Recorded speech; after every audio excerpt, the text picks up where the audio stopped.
네, 코스닥의 상승폭이 좀 다소 줄었습니다. 또 에코프로 포함한 2차선 지수들이 올라가려다가 약간 걸림돌이 보이자 지수단에도 움직임이 제한된 모습인데요. 코스닥에서는 개인만 2천억 원 넘게 매수하고 있고요. 오늘 시장 두 분과 정리해보죠. 이청원 F의 변영인 대표 나왔습니다. 어서 오세요. 안녕하세요. 네, 안녕하세요. 네, 안녕하십니까. 빠르게 세 가지 종목에 대한 의견 들어볼 텐데 이제 저희가 어제 카카오뱅크, 카카오페이를 다뤘고 카카오의 실적도 뜯어볼 때가 됐습니다. 1분기 영업이익이 반토막이 나면서 주가가 약세를 보였는데 사업 개편 통할 수 있을지 두 분의 의견 보겠습니다. 사업 개편이 통할까에 대해서는 OX 나뉘어졌는데 일단 카카오의 실적이 좋지 않았잖아요. 네. 그리고 최근에 경기가 좋지 않다면 어딜 줄이겠느냐. 많은 기업들이 광고 부분에서의 매출 줄일 수밖에 없다. 그러니까 비용 나가는 걸 줄일 수밖에 네. 없다. 카카오가 직격탄을 받을 것이다라는 이야기가 많거든요. 네, 저도 그런 의미도 있지만은 기타 사업 개편이라고 하는 단순한 그런 이유만으로 네. 동사의 주가나 실적이 단기적으로 나아질 거라고 생각하지는 않습니다. 우선 동사의 1분기 기준으로 영업이익이 전년 동기 대비 55.2%나 감소한 711억 원 수준이었고요. 단기 순이익은 무려 93%나 감소한 871억 원입니다. 기존에는 여러 가지 이야기가 있긴 있지만 그 중에서 인프라와 신사업 관련 투자가 지속된 점이 지속적으로 현금 유출을 일으켰다라고 하는 것이 주된 이유로 작용할 수 있는 것으로 보여지는데, 신사업에 대한 투자는 필연적으로 초기에 비용이 많이 발생합니다. 매출 원가나 판관비라고 하는 부분을 결코 좌시할 수가 없고, 이에 따른 결과 또한 상당 부분 시간이 걸릴 겁니다. 그러면 그때까지 동사의 입장에서는 지속적으로 비용은 발생하게 되는데 그것이 응당 실적이라고 하는 변수에 부정적인 영향을 미칠 수밖에 없을 것이다. 그런 차원에서 이번 사업 개편이라고 하는 한 가지 이슈가 있긴 있지만 그것만으로 주가 상승이 나오기에는 매우 어려울 것이다. 그리 생각이 됩니다. 반면에 변영인 대표님은 그래도 기대할 만한 부분은 남아있다라는 의견 주셨거든요. 네, 코로나19 언택트 수혜주로서 이 실적 선반영 효과가 좀 있었고, 지금 실적이 정체된 수준이지 이게 둔화되거나 퇴보하는 수준은 아니라는 점입니다. 매출액이 5% 정도 증가했고 지금 영업이익의 감소폭이 있었지만 데이터 센터 화재 이후에 이 설비 투자 부분 그리고 AI 투자 부분의 확대 부분으로 인한 일회성 비용들이 좀 인식이 좀 됐는데, 저는 2분기까지는 그래도 영업이익 기조가 지난해 비해서 좀 감소될 수밖에 없는 요인은 있지만 단기 모멘텀이라고 볼 수 있는 카카오 엔터의 SM 엔터의 인수 이후에 카카오 엔터테인먼트의 어떤 상장 이슈가 한 차례 좀 부각되는 이슈가 좀 있다면 모멘텀 효과가 좀 작용하지 않을까 전망을 해보고 있습니다. 일단 매출액의 성장세는 지속되고 있다. 다만 이 확장성이 좀 더 둔화된 흐름은 있지만 이게 폭은 2분기 이후로 좀 개선되지 않을까 전망을 해봤습니다. 알겠습니다. 카카오엔터 쪽에서 또 거는 기대가 있으신 것 같고요. 이어서 두 번째 현대 엘리베이로 갈게요. 오늘 이 종목이 왜 오르나 하고 봤더니 자사주 소각 결정을 내렸습니다. 최근의 흐름도 4거래 연속 상승이고 지금 4월 들어서의 주가 상승세가 굳건하게 버텨주고 있거든요. 두 분은 어떻게 보십니까? 의견 주시죠. 상승세 이어질 것 같다. 현대엘리베이가 최근에 잘 간 이유는 무엇이에요? 네, 오늘은 자사주 소각 결정이라고 하는 게 있었고요. 네. 저 3월 말부터 이야기가 조금 있었던 게 현대무맥스에 대한 지분 인수, 그리고 그것이 결국에는 기업 가치에 모두 다 반영이 된다라고 하는 그 이슈가 있었던 것 같습니다.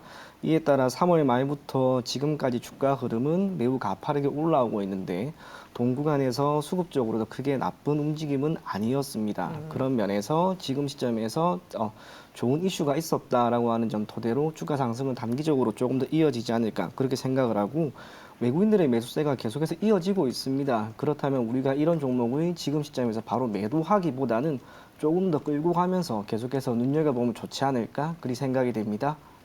알겠습니다. 현대 엘리베이. 그래서 상승세가 더 이어질 것 같다라는 것도 두 분의 의견이 일치가 됐습니다. 마지막으로는 골프존 가볼게요. 그 코로나 시기 때 저희가 방송에서 골프존 홀딩스, UD 홀딩스 되게 많이 이야기를 했었거든요. 수출 증가와 저평가 매력이 부각된다고 하는데 두 분의 생각은 어떤지를 볼게요. 골프존. 여기서도 OX가 나뉘어졌고 현 구간에서는 5% 정도의 상승을 보여주고 있습니다. 최근에 주가가 다시 또 밀리는 듯 했어요. 네. 오늘장 상승을 보여주긴 하지만 이 상승이 일시적이다라는 거에 의견 오이신 건가요? 예, 그렇죠. 저는 코로나19의 수혜 효과가 좀 있었다. 그런데 이게 시장의 점유율 관점에서는 네. 이 확장성이 좀 더 다소 좀 둔화되지 않겠는가. 1분기에 매장이 124개 좀 증가되면서 성장 기조 유지하고 있지만 이익이 최근 1분기 18.2% 좀 감소됐던 원인. 자, 이 부분이 비용화 대비해서 지금 실적 대비 비용이 계속 증가되고 있다는 점입니다. 그리고 한 가지 제가 좀 우려스러운 부분은 이 해외 시장의 어떤 이 성공이 미국 시장에서는 지금 일부 선방을 좀 하고 있지만 중국 시장에서의 어떤 부진은 아직도 해결해야 될 어떤 과제가 아닌가 판단을 해봤습니다. 그래서 일시적일 것이다. 반대로 어떻게 생각하세요, 이청원 FA? 저는 조금 더 주가도 괜찮아질 거라고 생각을 합니다. 확실히 골프존에 대해서는 좀 의견이 많이 분분하더라고요. 네, 그런데 저도 오늘 좀 자세히 한번 봤는데요. 회계적인 부분을 기업이 너무 좋았어요. 아. 사실상 크게 흠잡을 게 없는 그런 기업이 아닐까라는 생각을 하고 있고요. 실적이라고 하는 부분도 크게 개선된 게 분명히 있습니다. 영업이익 같은 경우에는 최근 3년간 3배 정도 증가했고요. 매출액 같은 경우에도 2.5%, 2배 넘게 상승했습니다. 그러한 가운데 국내뿐만이 아니라 해외 시장에서의 매출 증가도 매우 가시적이었는데 그것보다는 이제 골프라고 하는 것은 재화의 성격으로 치면 예전에는 사치제였죠. 그런데 지금은 너나 할 것 없이 많이 이용을 합니다. 이 사치제가 정상제로 들어왔기 때문에 더욱 많은 사람이 이용을 하면서 자연스럽게 스크린 골프 이에 대한 실적도 저는 나아질 거라고 봅니다. 중국이라든지 기타 다른 국가에는 일시적인 투자가 진행이 되고 있는 시점이기 때문에 한편으로 비용이 많이 발생을 하겠지만 이게 어느 정도 회수가 되는 시점에서는 본격적으로 실적은 더 나아질 것이고 또 기업이 보이고 있는 이런 다양한 재무적인 부분에서의 움직임 또 실적 그 모든 것들이 결국에는 주가에 반영이 된다면 오늘 나타난 이 정도의 상승을 일시적이다라고 하기보다는 조금만 더 길게 호흡을 끌고 가면은 응당 좋은 결과가 있지 않을까 그리 생각이 됩니다. 알겠습니다. 골프존 사업에 대해서 지금 충분히 매력적으로 보인다라는 의견까지. 그럼 그 외에 두 분이 살 종목은 또 어떤 게 있을까요? 저희가 다음 주를 위해서 오늘 매수하는 거거든요. 마감에 산다 종목 키워드 보시죠. 봄은 돌아온다. 그리고 연휴엔 비올 것 같아요. 두 분 모두 계절을 넣어서 네. 짜신 건 아니죠? 예, 짠 건 아닙니다. 안 짜셨을 것 같았어요. 네, 과연 어떤 종목인지 볼게요. 연휴에 비올 것 같아요. 비올 그리고 대덕전자를 꼽았습니다. 저는 뭐 비올 것 같다 그래서 그 어린이날 관련 뭐 준가 이렇게 생각을 했는데 정말 단순하게 비올이었고요.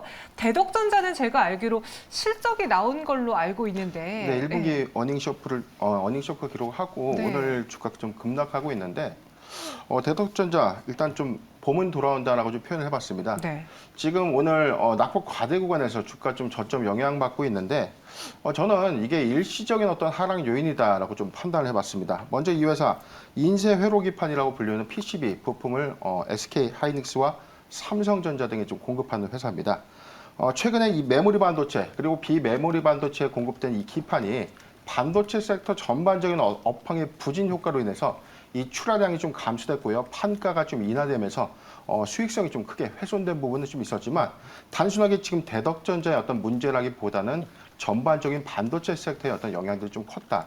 2분기까지 실적 영향이 충분히 좀 있을 겁니다. 그런데 3분기를 기점으로 이 디스플레이 시장이 좀 더 개선되거나 PC, 모바일 수요가 좀 더 증가되는 시점에는 오히려 수요 관점에서 출하량이 좀 점진적으로 좀 회복하면서 이 수익성이 좀 개선되지 않을까 전망을 해봤습니다. 낙폭 과대임에도 불구하고 이 매수의 관점으로 봤던 이 요인들 중에 하나는요. 3분기부터 회복될 수 있는 출하량 그리고 이 판가가 일시적인 어떤 하락 영향은 있었지만 하반기부터는 좀 점진적으로 좀 개선되지 않을까 전망을 해봤습니다. 가격 전략은요? 네, 매수가 22,000원. 죄송합니다. 매수가 2만 원에서 21,500원. 목표가는 27,000원을 좀 제시해드리고요. 이탈가는 19,500원을 제시해드리겠습니다. 네, 대덕전자였습니다. 최근 뭐 신택도 그렇고 대덕전자도 그렇고 실적이 좋지 않았고 참 그로 인해서 주가적인 측면에서 많이 부담을 받은 대표적인 종목이긴 한데 봄은 올 것이다. 목표 주가 27,000원 보겠고요. 이번엔 비오를 볼게요. 네, 비올이라고 하는 기업은 미용 의료기기를 시장에 공급하고 있는 기업입니다. 네. 동사의 주가 흐름 자체는 여러분들 모두가 아는 것처럼 지금 계속해서 조금씩 올라가고 있습니다. 그도 그럴 것이 제 개인적으로 이 종목이 참 매력이 있는 이유는 크게 두 가지라고 보여지는데, 첫째로는 영업이익률이 지금 여전히 40% 수준을 유지하고 있습니다. 통상적으로 특정 기업이 40% 수준의 영업이익률을 보이는 것과 그와 비슷한 기업들의 움직임 또한 한번 살펴보게 되었을 때는 역시나 30에서 40% 수준의 영업이익률을 보이고 있습니다. 그게 의미하는 것은 동사가 영위하고 있는 이 산업이 여전히 성장기에 놓여 있음을 의미하고, 영업이익률이 통상적인 수준인 대략 10% 정도까지 떨어질 때까지는 지금처럼 계속 고속 성장에 놓여 있지 않을까 그리 생각을 합니다. 영업이익이 일시적으로 떨어진다 하더라도 기타 특별한 변수가 있지 않는 한 기업 가치는 응당 오를 것이라 생각을 하고요. 또 하나는 차입 경영이라고 하는 부분입니다. 우리가 알고 있는 많은 기업들은 당연히 자기 자본과 타인 자본을 기반으로 자금 운용을 하게 마련인데, 동사 같은 경우에는 타인 자본에 대한 비중이 매우 낮습니다. 부채 비율, 유동부채가 되든 비유동부채가 되든 전체를 포함한다 하더라도 부채 비율이 지금 10%가 조금 넘는 수준입니다. 그것도 거의 대다수 단기적인 유동부채가 대다수입니다.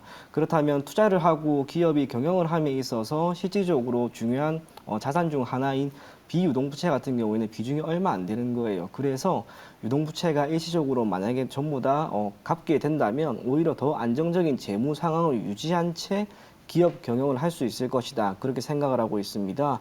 기술적으로 본다 하더라도 우상향 흐름이 계속해서 나오면서 지금 52주 신고가 또 한 번 경신하는 모습이 나왔고요. 수급적으로도 기관이 계속해서 매수세를 보이고 있기 때문에 특별한 악재가 있지 않는 이상 여기에서 주가가 밀릴 거라고 생각하지는 않습니다.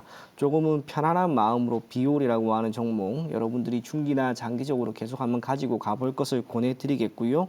목표 가격은 우선은 7,000원, 손절 가격은 5,000원 제시해 드리도록 하겠습니다. 네, 알겠습니다. 비올 목표 주가 7,000원, 손절가는 5,000원 드렸습니다.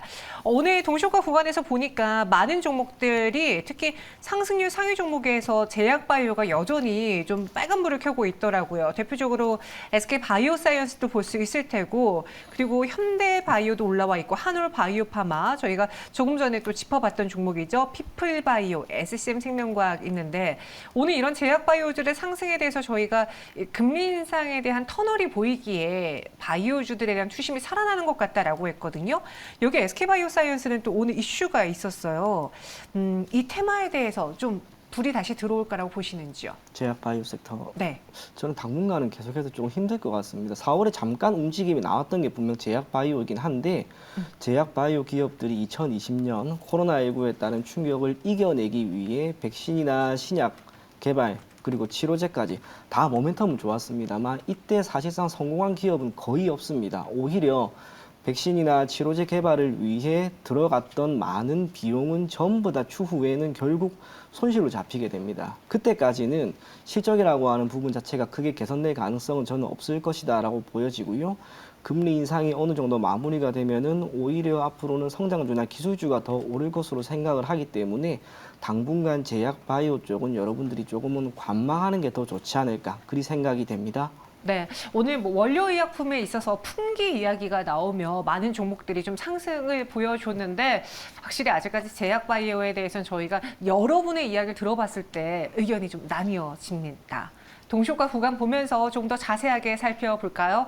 현재 코스피 코스닥 제한된 움직임만 보여주고 있습니다. 코스피 지수는 0.24% 소폭의 내림, 2,495.35포인트 지나고 있고, 코스닥은 0.12% 상승한 844.23포인트 지나고 있고요. 동시효과 구간에서 눈에 띄는 종목, 변영희 대표 어떤 게 있을까요? 네, 제가 준비한 종목 메디톡스를 지금 확인해 봤는데요. 지금 네. 이 회사 우리나라 최초 글로벌 네 번째 보툴리눔 독신의 이 제제를 개발한 회사입니다. 지난해 이 대웅제약과 이 나보타 소송에서 좀 승소한 이후에 올해 2월에는 이 대웅제약과의 이 국내 소송에서도 최종 승소하면서 이 기대감 좀 부각되고 있고요. 최근에는 이 휴젤과의 미국 소송이 좀 다시 본격화 좀 되면서 승소에 좀 유리한 어떤 상황까지 좀 직면해지면서 기대감이 좀 수반되고 있는 상황입니다. 최근에 이 시장 점유율 1위를 휴젤한테 좀 뺏겼는데, 지금 국회에서 통과 예정인 이 보톡스 관리법이 국회의안 상정 이후에 통과가 된다면 이 메디톡스를 중심으로 이 사업 구조가 좀 재편될 수 있는 기대감들이 좀 부각되고 있다. 다시금 시장 점유율 1위를 탈환한다는 점, 이 점을 잘 참고하셨으면 좋겠습니다. 메디톡스 한 구간 6% 넘게 오르고 있고요. 이청원 FA 동시효과 특징 좀 볼까요? 네, 저는 호텔신라입니다. 동사의 1분기 영업이익과 실적은 시장 기대치를 상당 부분 상회했습니다. 덕분에 최근에 주가 상승이 매우 크게 나왔고 리오프닝 관련 종목이라고 할 수가 있습니다. 아쉬운 게 있다면 리오프닝 관련 종목이 연초에 조금 움직임이 나오긴 했습니다만 이후로는 사실상 크게 움직임이 없습니다. 그럼에도 불구하고 동사 같은 경우에는 지난 4월의 충격을 모두 만회하면서 5월 초부터 강한 움직임을 보이고 있고 수급적으로도 외국인과 기관이 계속해서 매수세를 보이고 있습니다. 지금 공항에 나가보면 입국자가 되든 출국자가 되든 상당히 많습니다. 응당 숙박에 대한 수요는 늘어날 수밖에 없을 것이고 2분기, 3분기가 지나가면서 기업의 실적도 더 나아질 거라고 봅니다. 리오프닝 관련된 기업이라고 하는 그 점은 물론이고 이에 따라 실적까지 나오는 호텔신라 같은 기업이라면 우리가 추가적인 상승을 조금 더 지켜볼 필요가 있지 않을까 그리 생각이 됩니다. 네, 호텔신라까지 봤습니다. 동시효과 구간에서 코스닥은 빨간불을 그래도 유지하고 있습니다. 2차 전지가 오후장에 상승 전환에 성공을 하면서 특히 에코프로 그룹주들이 상승세를 보여주면서 시장이 하락에서 빨간불으로 전환이 됐고요. 반면에 어제까지 흐름이 좋았던 엔터주들은 오늘 살짝 쉬어가고 있습니다. 마감 동시효과 함께 하셨습니다.